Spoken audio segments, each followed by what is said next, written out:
So I was waiting for the balance patch today. It's been about 2 months, but we didn't get a balance patch today. Instead, we got a brand new event that we have never seen in Summoners War before. And let's take a look at what the event is all about. So you can select 1 out of 10 engraved summon lists. And these 10 lists, personally, for me, all dupes. I can't select any one of them. I really wish that they would allow me to just make my own list. You know, the people who have almost everything to make our own list, that'd be very amazing. But we can only choose 1 from the 10 lists over here. And I would love to talk about all the 10 different lists and which one you should be choosing. And also, there's another event that you can get 1 extra engraved scroll for every 10 engraved summon that you do. So it's very similar to the bonus mystical event that we have when we have a huge new unit summon thingy. So it's going to be very good for people who have been saving up engraved scroll, and it's going to be pretty terrible for people who don't really save up. And the only way you can do is to buy engraved scroll from the shop with either crystal or real money, which is kind of a shame because most people don't really save their engraved scroll anyway, or you would have a very minimal amount that would really not do anything anyway. So the most general strategy for this event is you want to look for the 4-star unit that you actually really need, like Tyrone, the Chakram Dancer, or let's say the Fire Sylphid or the Wind Joker.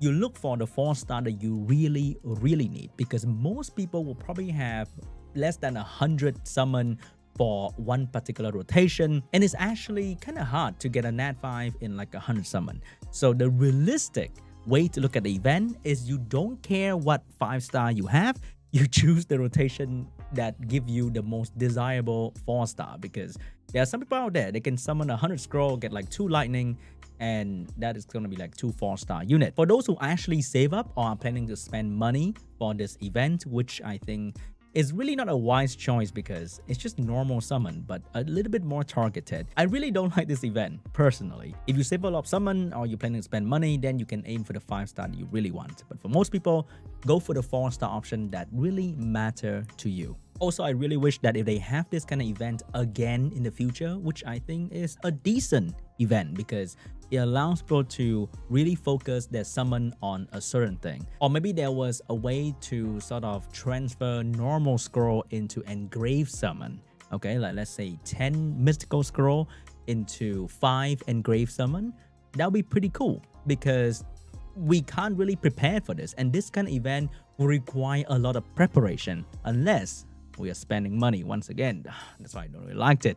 But if you can prepare for this kind of event, you know it, let's say a month beforehand, that'd be very cool. Or change this event into summon 10 normal scroll as well and get 1 extra engraved summon, because a lot of people will save normal scroll, but engraved summon, not a lot of ways to get it, so not a lot of people will have a lot of it. So the first one is very RTA friendly. We have one of the best 4-star unit in the game, if not the best 4-star unit in the game, for RTA, for guild content as well.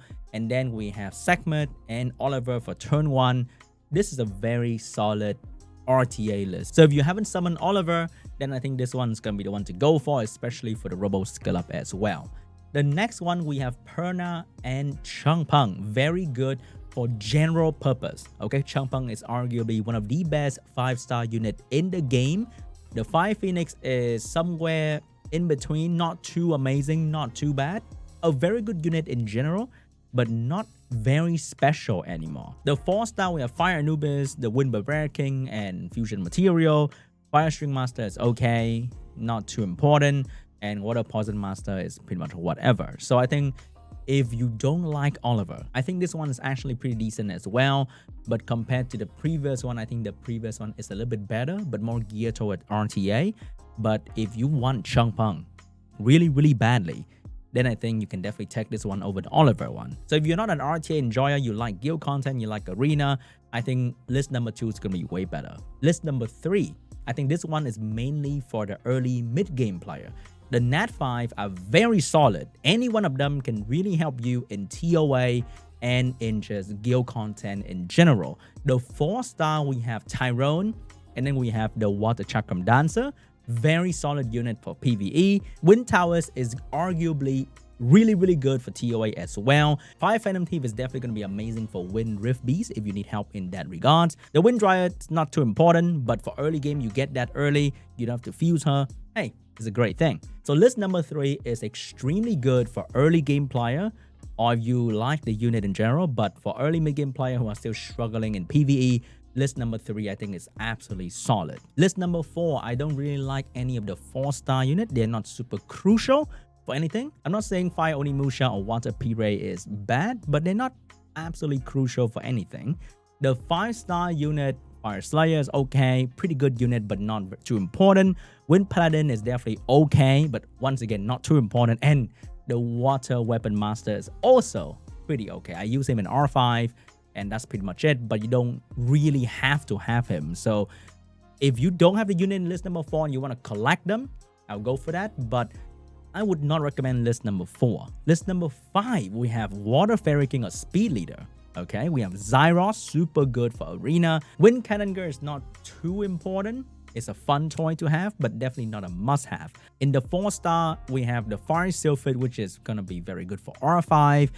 And the Wind Giant Warrior is also pretty decent for guild content. But I think if you're going for this list, I would really just go for Water Fairy King or Zyros.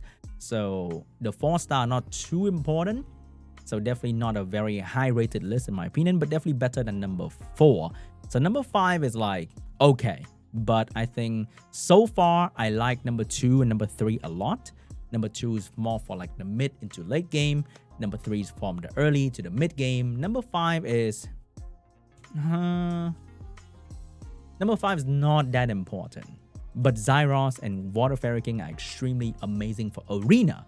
So if you're pushing in arena and you already have Tiana and Galleon, you want better defense with Water Fairy King, you want better offense with Zyros, the Fire Dragon, you definitely want to go for that. So if you're a heavy arena enjoyer and you don't have Water Fairy King and Fire Dragon yet, highly recommend this list for the 5-star. Number 6, we have Water Valkyrie, Fire Totemis, and Wind Archangel. They're all good units individually, but they're definitely not top tier in their own specific niche, I would say. For this list, I would go for this one if you really want Lucian, the Wind Joker, just for clearing content faster in general, and you don't have a lot of engraved summon save up, and you only want to get the 4-star unit, then you want to go for the Joker.